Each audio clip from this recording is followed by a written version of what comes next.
So yes, welcome everyone to catch up, this NADSN catch up. And yes, very pleased to have Adrian Ward from the Business Disability Forum join us. Adrian, maybe you can let us know what your role is in the Business Disability Forum. And Adrian's going to give a presentation, which is kind of him, on the BDF, the work they do, and yeah, how universities are becoming part of the BDF in their work as well. So over to you, Adrian, if you'd like to share your experience. Thank you. So thanks so much for the opportunity to come along and talk at the session. Really appreciate that. I'm going to share my screen shortly, so providing technology works all okay, that should bring up some slides. But just a little bit about myself. So I head up the business partnerships team here at BDF. So essentially we have responsibility for all the external relationships with members and partners of BDF.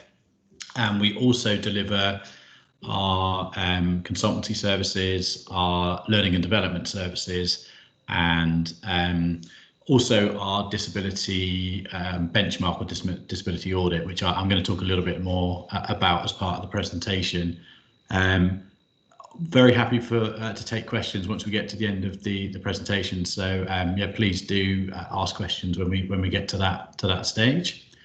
And I'll just kick off with a little bit of an intro about BDF. So I'm not going to assume that people know everything about us, although I suspect there's probably one or two people on the call that do know us or are perhaps with organisations that are already members of Business Disability Forum. But for a bit of background info, we are a not-for-profit charity organisation. We've been around for approaching 30 years now. And our kind of mission really is to help build disability smart organisations. So disability smart is a phrase that we use at BDF essentially. So we want to help businesses and organisations think about how they can increase confidence, awareness around disability and accessibility matters, which may impact on productivity and profitability, but every organisation approaches disability and inclusion for slightly different reasons. So we work with organisations from an employment angle. So we help organisations think about how they can attract, recruit and retain disabled talent. And then we also have the focus from a customer service or a service user angle as well. So that's really working with organisations to get them to think about how products and services can be made as accessible and as inclusive as possible from design wherever we possibly can, but sometimes it's things that are already in place and need to be adjusted and accommodated to make them more accessible.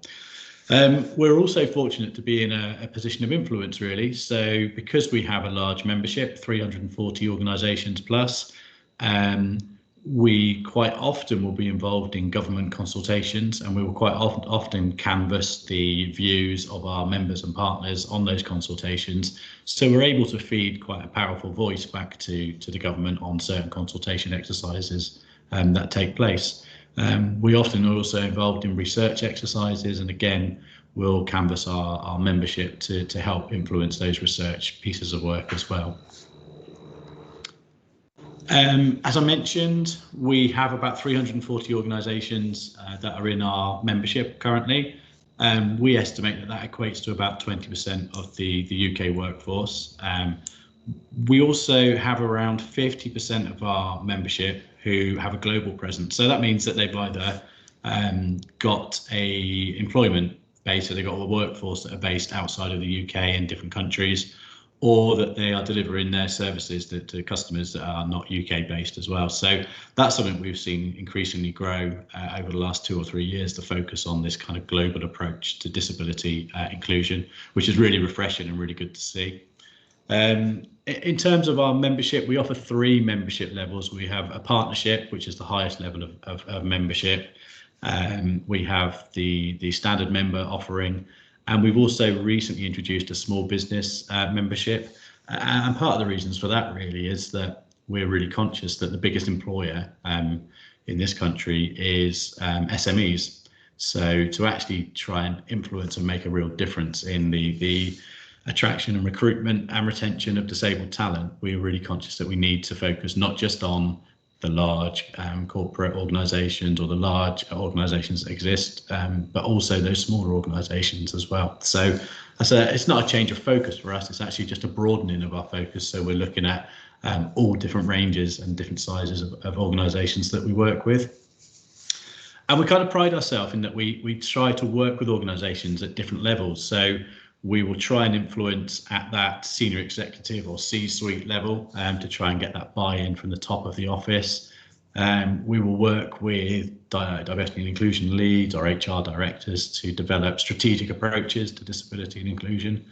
But we can also offer that sort of on the shop floor operational delivery as well, whether that's learning and development, training, delivery, or just understanding what's impacting on the workforce and designing ways in which that can be addressed and improved as well. So it's kind of working from the top of the office to people that are working on the front line of an organisation and helping shape disability and inclusion activity that way.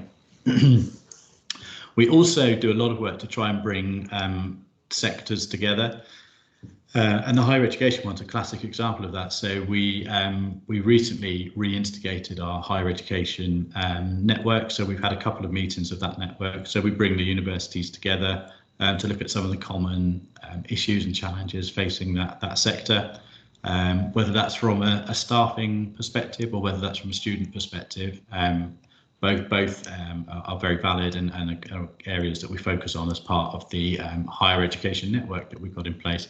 We've got about 23 universities that are in membership at present, so it's a really good forum to bring together and get that discussion going with that group. So I'm just going to talk a little bit about sometimes a little bit of confusion around the disability confident and our language, the disability smart. So I just wanted to sort of draw some distinctions around that. I suspect most of you are aware of the Disability Confident Initiative, the government scheme, which has 3 levels: commitment, employer and leader. We're very supportive of that scheme. We think that's a really good starting point for organisations that are starting to look at disability inclusion. And we work with organisations that go through those 3 levels from commitment up to that leader status. Disability Confident Scheme focuses predominantly on 3 areas. That's attraction of disabled candidates, the recruitment, and also some focus on retention as well. So what organisations have got in place to make sure that they retain people once they've recruited. As I said, we use this language called Disability Smart. We call our work the Disability Standard, and we're just evolving the language to Disability Smart now. So we will, from next year, have a Disability Smart benchmark, and we also currently carry out, and will continue to carry out next year, a comprehensive Disability Smart audit. And I'll talk a little bit more about what's involved in the Disability Smart approach.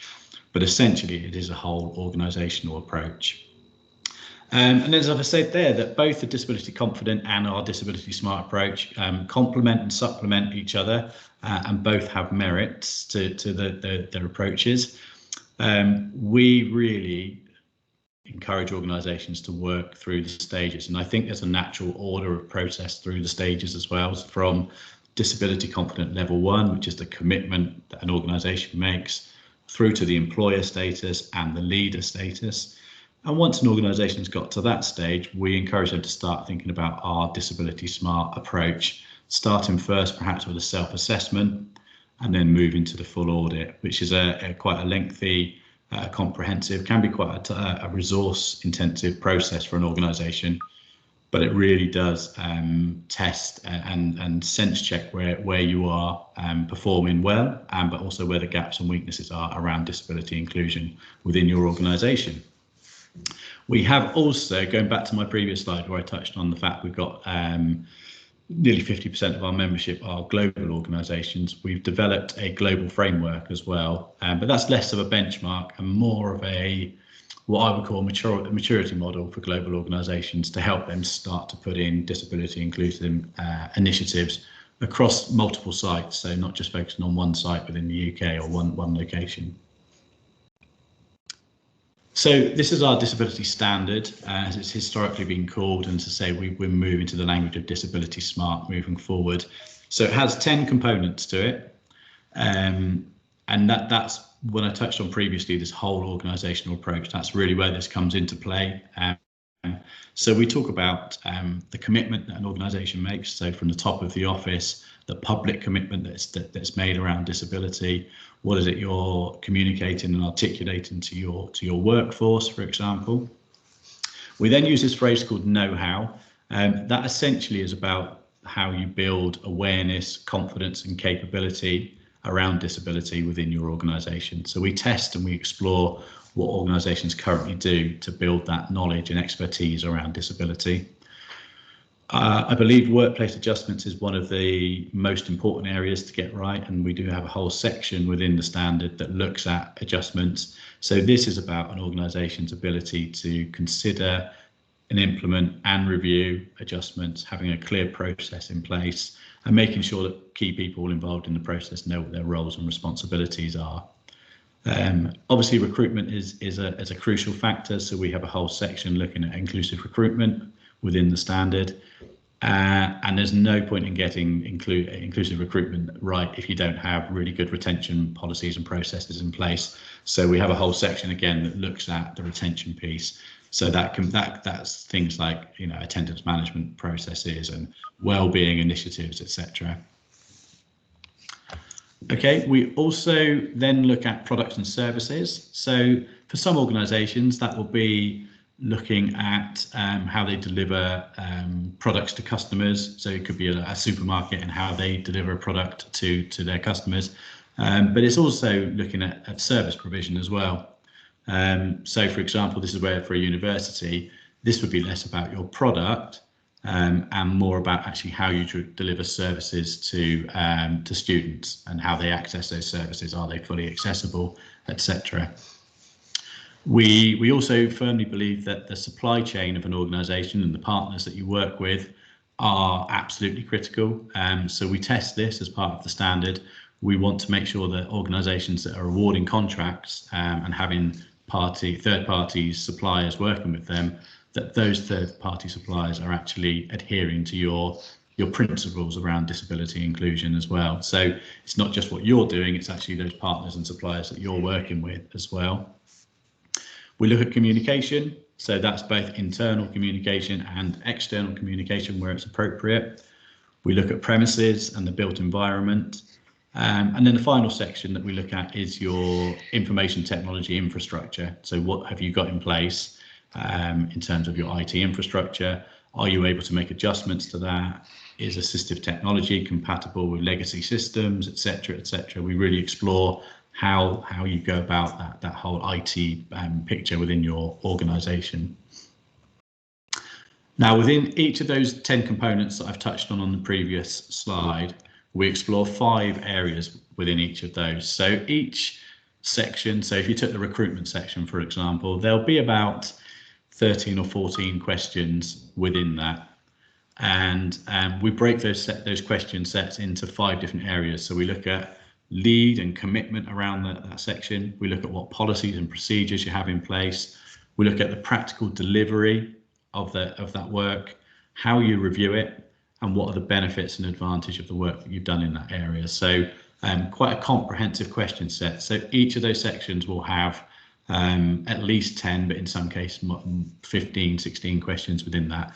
The standard that we currently operate, that we audit against, has 143 questions within it. So it is a comprehensive question set that we expect organisations to provide evidence against.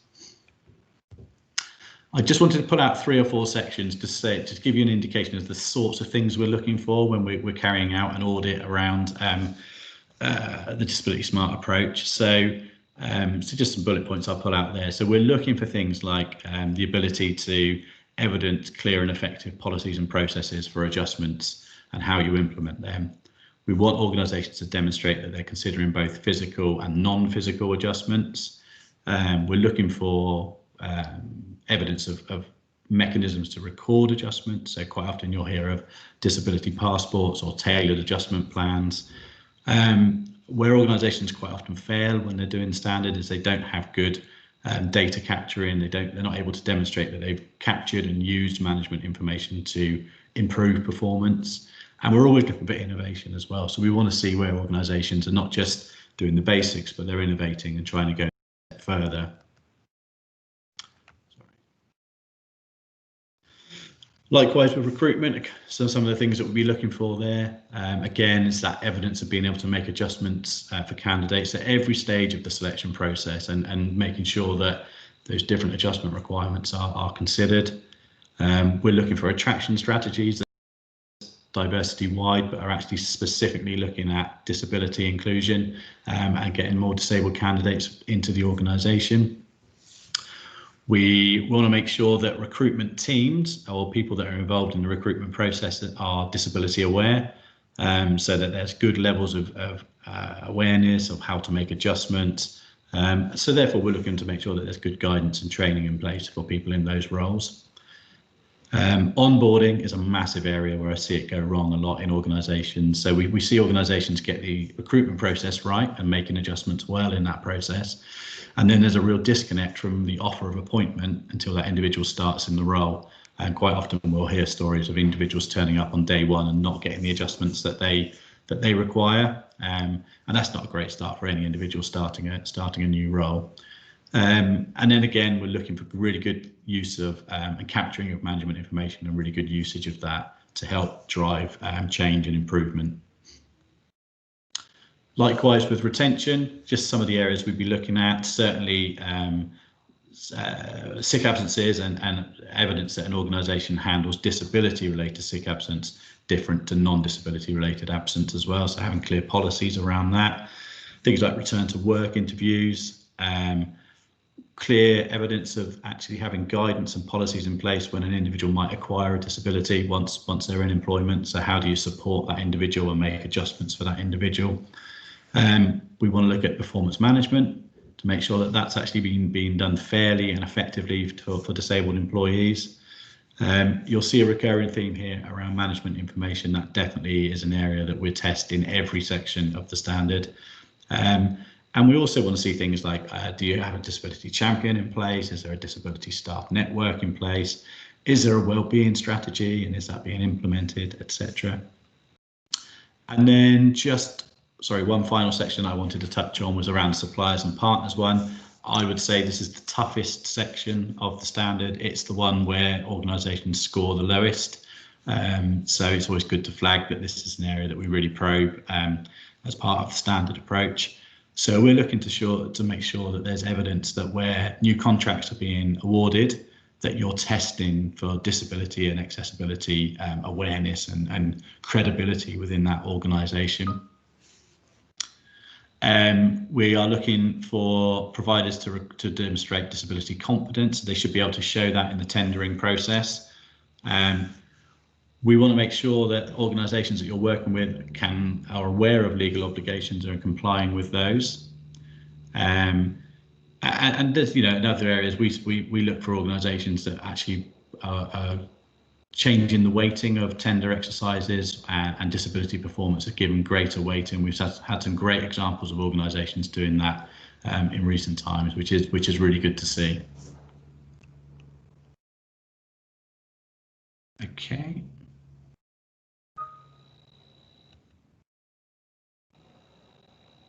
Okay, slides just seem to have got stuck. Just bear with me a second. Okay, there you go. Okie dokie. And then just what we suggest as the approach for an organisation taking forward the disability standard. It's a massive piece of work and it can't really be done by one individual within an organisation, because you need to get that buy-in from across those different functions that we look at as part of the process. It works best with a working group where you pull together the functional leads from those business areas.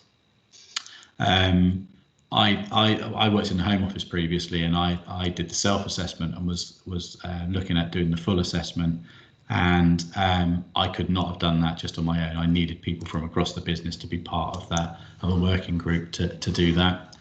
The first two questions in each section look at commitment and senior leadership against those 10 components. So we really expect there to be different people. It shouldn't all sit with one senior leader. There should be different people from across the organisation that are driving the commitment and the change within that organisation. So the A and B question in every section does look at that senior commitment and influence. We always recommend that an organisation does carry out a self-assessment first. You can do that self kind of check of where you are, how you're currently performing, and where the gaps and weaknesses are. And quite often we'll work with an organisation once they've done that self-assessment to start addressing some of those gaps and some of those weaknesses before they consider doing the full assessment, the full audit. The way we carry out the audit, it's not time bound in the sense that like some benchmarks are and some accreditations are, where you've got a sort of line in the sand each year where you have to submit by. With the audit, we work with the organisation to their pace.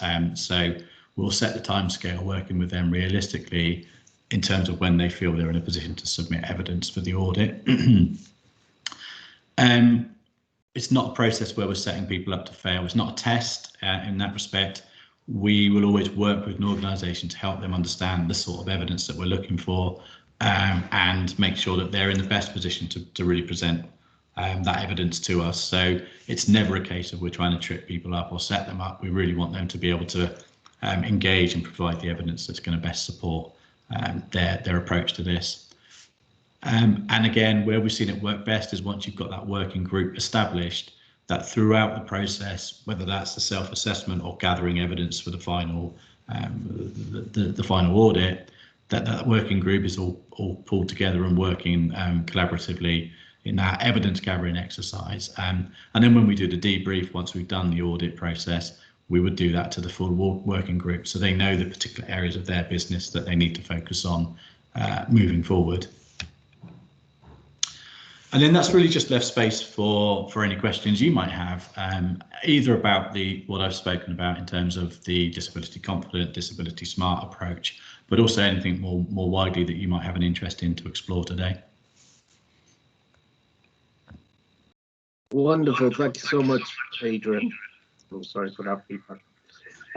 There's a question that came from one colleague. Let me just bring it up.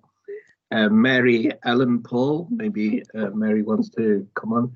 But Mary Ellen asked, what recommended training and awareness can you provide to local teams where managers manage staff with disabilities, be it visible or non-visible, but are not confident in implementing the right practices in place to assist them? Yeah, I mean, we do a couple of things in that area, to be honest. There's two approaches, I think. One is around actually building confidence in having the conversations with individuals. So helping managers feel confident to be able to instigate a conversation where an individual might require an adjustment. So there's something about that confidence building. So we do a session around having difficult conversations, or be it having sensitive conversations. The other thing that we do is that kind of basic building disability awareness. So we have a general disability awareness session, which is really aimed about helping managers understand everything from sort of the social model of disability, the legal framework. We don't overly emphasise the legal framework, but it is important that managers and organisations know what their responsibilities are, and that there is a framework by the Equality Act that shapes that.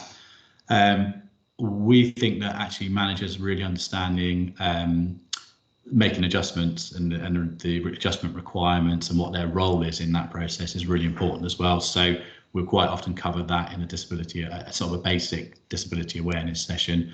And then we can go into more specific topics as well. So we do have a session purely on attendance management, purely on performance management, on barrier-free recruitment. So there's different approaches that we can take with that. But I think that approach to having sensitive conversations is probably the most important. We don't need managers to be disability experts, but we do need managers to feel confident to have those supportive conversations with individuals. So I think that's probably where I would recommend as a starting point for any discussions and training.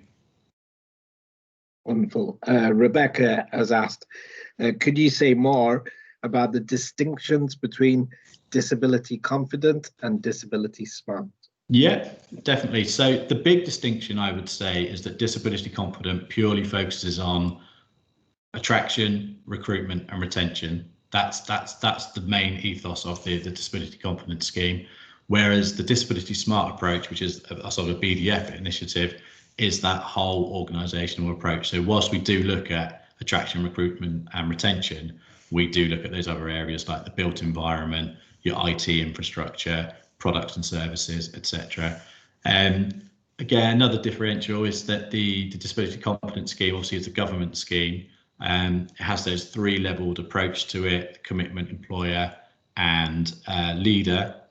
The leader element of disability confident is the bit that an organisation has to have externally validated. So you can't just become a leader. Somebody has to sense check the evidence that you provided to become a leader, a disability confident leader. We do the disability confident leader validations at BDF, so that's one of the things that we offer as part of membership. So again, that's where there's that kind of natural link to where we've supported an organisation and then done the validation at level 3. Some of those organisations, we would be having those conversations about perhaps your next step or your next challenge is to go wider than just the attraction, recruitment and retention piece, and then starting to look at that whole organisational approach. And that's where we'll introduce the disability smart approach with an organisation. So hopefully that answers that one. Great. Colleagues, if you would like to switch on your cameras, it's being recorded. But yeah, if you're happy to show your faces, that'd be nice. And if you'd like to ask questions yourself, that'd be really nice as well. But yeah, please carry on asking questions on the chat as well. Nice one, Rebecca. Thank you for your question. And to, I can't remember the name now. What was it? It was a nice name. Mary Ellen, thank you for your question too. So Marie is now asking, excuse me, my experience of standards is that they often have good frameworks or structures, but tend to be ignored in practice beyond the employer displaying the badge. I term this as an action gap. What checks and balances are there within this standard to ensure it is properly implemented, and what happens if there's an action gap? Okay, well, I mean, we only award certain levels of accreditation if there is clear evidence of meeting the standards that we're setting. So an organisation has to achieve a 70% success rate to achieve our bronze award with it. So it's quite a robust and credible process just for an organisation to get to that level. We do actually offer an addition to the audit, which we never used to do. We've actually introduced that at the start of this year, which is an organisation can bolt on a kind of like a staff or an employee element to the audit. So we can include a survey, focus groups, interview sort of element to it.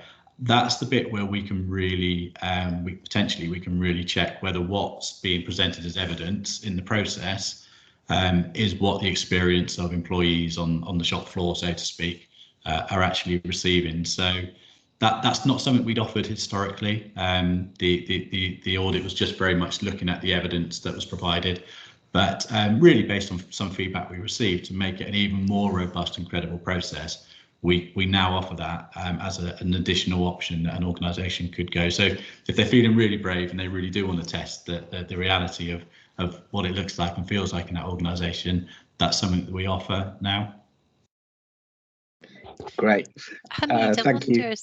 I wonder if we could take the holding slide off the page now so people could turn their cameras on.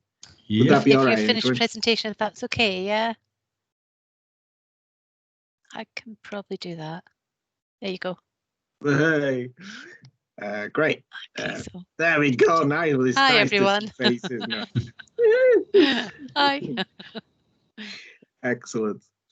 Thank you. Thank you, Jackie. Can I just add something to that? What Adrian said. Sorry, I'm sat in bed. It's my day off. So, and I'm trying to hold my phone with my T-Rex hands. Bear with me. As an organisation that's been through the disability standard 3 times, perhaps even 4, we offered the pilot review. Oops. Oh, might have frozen there. I think Mona's got oh, sorry, my Wi-Fi is really bad. Can you hear me? Yeah, we can hear you. Yeah. Carry on. Sorry, Mona. we've just got a new router put in as well. Sorry. I'll try and get it in quick. I was just trying to say that the process, the standard, make sure that you build in monitoring into functions and services and processes within an organisation, so that there's always a level of equality and diversity and inclusion embedded in every area of an organisation through the disability standard. So that's a way that I'm not saying we've not had an action gap in certain areas, for instance, like finance, because that is the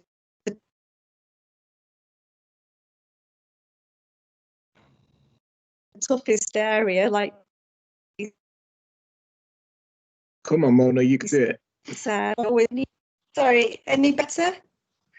A little bit, yeah. No, you've got I'll put it in the chat. Okay. All right, worry. nice one. Thank you, Mona. Thank you. I'll put it in the chat.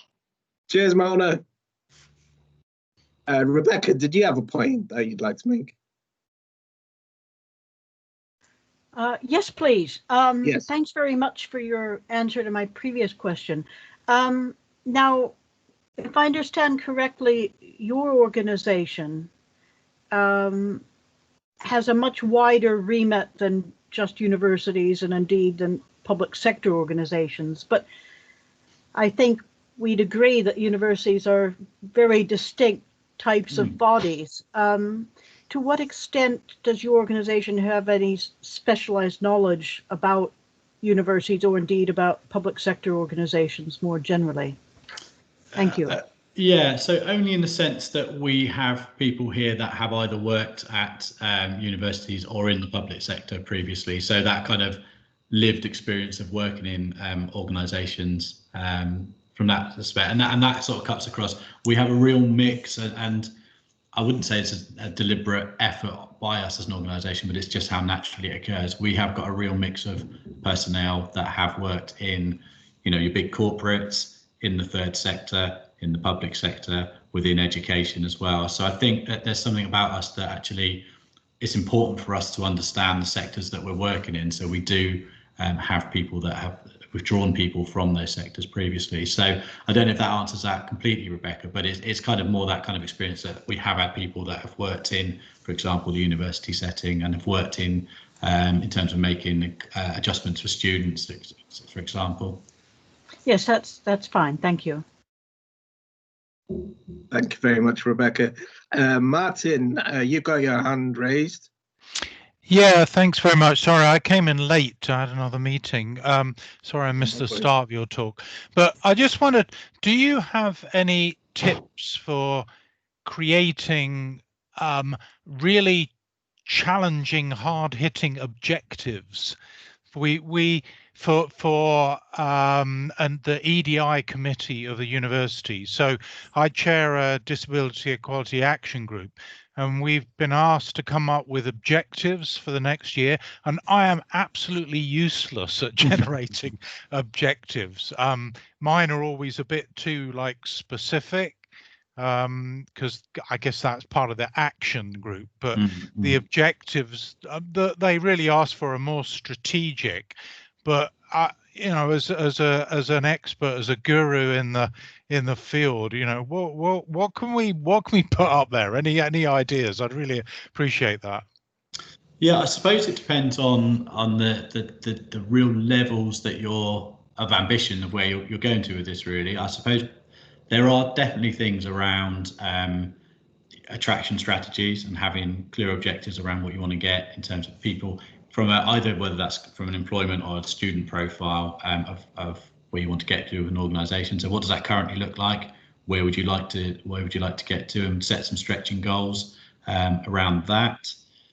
One of my personal bugbears, if we're talking from an employment angle, is that I believe it's quite easy for organisations to forget about the progression and development of disabled talent once they've been recruited. So for me, there's something about looking at where people are in terms of the hierarchy within the organisation, and are disabled people progressing at the same rate as non-disabled people. So there might be some objectives around increasing the visibility of disabled people in more senior roles within the organisation. That's quite an ambitious step and quite a step to get to, but I think that's, you know, if an organisation is truly wanting to get disability and inclusion right, that should be part of the considerations as well. And then, I mean, you could have, I wouldn't say they're lesser ambitions or objectives, but you could have things around sort of tangibles like the disability confidence scheme. So if you're at level 2 at the moment, level 3 should be an ambition that you work towards. If you're feeling really brave, a disability smart audit, as I was touching on, could be like a real ambition. Could we get to bronze? Could we get to silver? Could we get to gold? And setting those as kind of measures to work towards. So I think it's a very broad question in terms of actually what those objectives could be. I assumed you're thinking more of from an employment angle, but you might have been talking more from a student angle as well, perhaps. I'm not sure. Well, if I could answer that very briefly, I guess as an academic, going back to your point about career progression, that does hit home really. One of the things I'm feeling like I should challenge from my own experience is the stereotyping of the academic career path. So if somebody goes from, you know, lecturer to senior lecturer to reader to professor, it's often these days down a research or a teaching track. And I remember this question that was actually in our final undergraduate exam, was those that can do, those that can't teach. And I think that's just the sort of classic stereotyping question that we nearly need to move away from. And I don't know whether you've had any experience in the forum with academic career maps and interacting with universities to encourage, support different models. I generally don't think we have had those sorts of conversations with an organisation, but I think it's a really important one to have, and again, it's an important focus to have. That would be a brilliant subject for one of our higher education roundtables that we do, because I think you'll have kindred spirits around the table that would be saying, yes, that's an issue, and that's something we would like to explore as well. There might be organisations around that table that are already doing something in that space as well. But no, I don't think we've specifically gone into organisations and done that mapping work that you've talked about there. But I'd love to. Okay. So my internet is really bad, really poor connection right now. Jackie, take over, please, if I kind of drop out. But Mona is asking, is there any scope to include questions in the disability standard framework that will address intersectionality? I would say at where we are with it at the moment, no.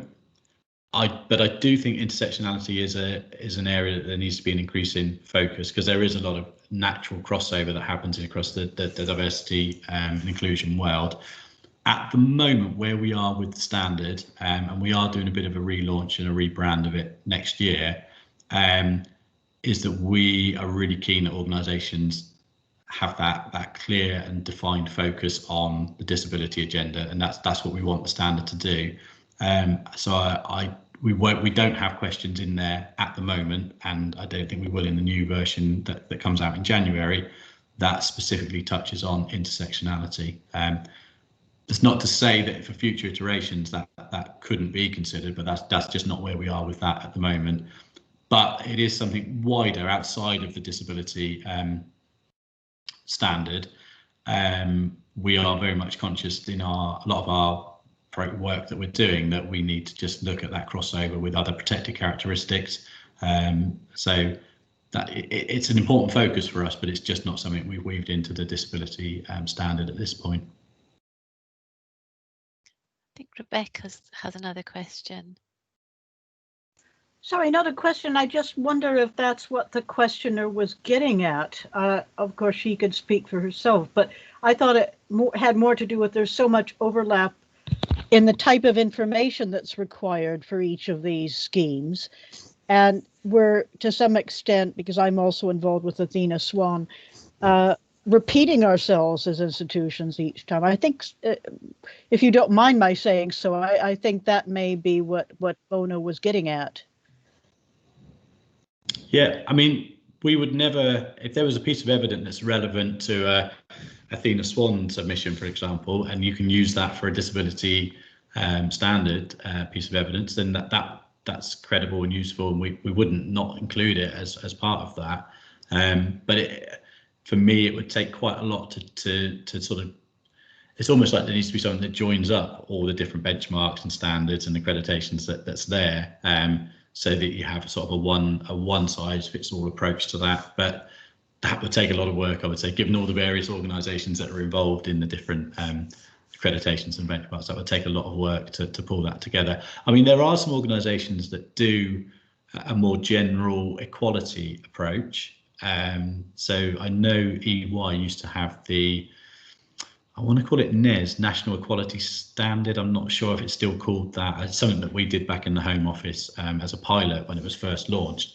I don't know whether that still exists, but that is more of a generic diversity approach. The only problem with the generic diversity approach is that sometimes it dilutes some of the real focus that you want on some of the key protected characteristics. So I think there's that constant challenge of, whilst having something that cuts across the protected characteristics can be right and can be very helpful for you as organisations, is it as robust as what you'd like to really test yourself against these different areas? Thank you. Thanks, Adrian.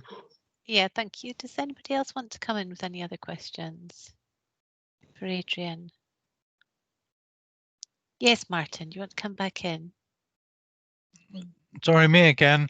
Have you modified any of your resources or sessions as a result of lessons from the pandemic? Because one of my objectives I've come up with is actually called Lessons for All from the Pandemic from Disabled Staff.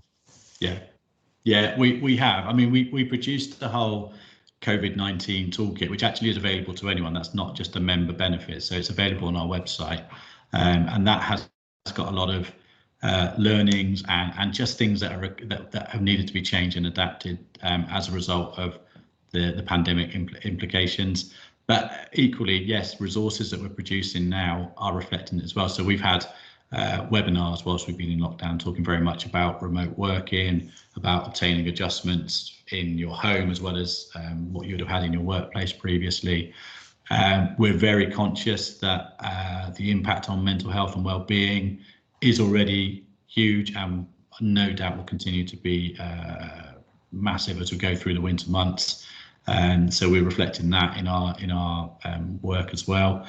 We're just about to launch a people manager toolkit, and within that specifically there is a section on remote working, which I can guarantee you we would not have included had the pandemic not come along and the huge percentage of workforce having to switch to working remotely occurred almost overnight back in March. So yeah, definitely we've adapted and produced more content to reflect the legacy of the pandemic and just what we're going through at the moment as well. Okay, are there any other questions for Adrian from anyone?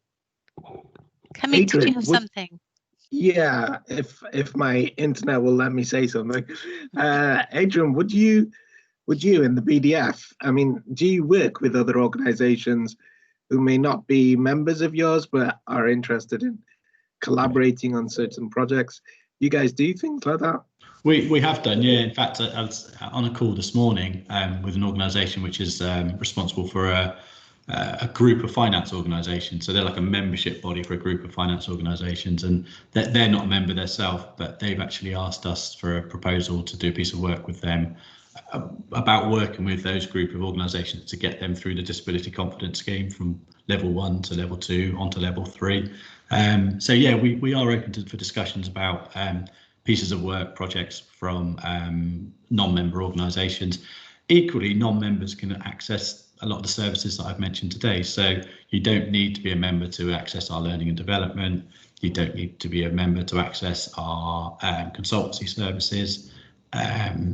But things like our advice service and things like our knowledge hub, they are member exclusive benefits. Some of our events are for members only. Some of our events will open up and they'll be available to anyone. So it's always worth just checking out the events page as well. But yeah, to answer your question, Hamid, we are open to suggestions and proposals around different ways of working outside of the membership as well.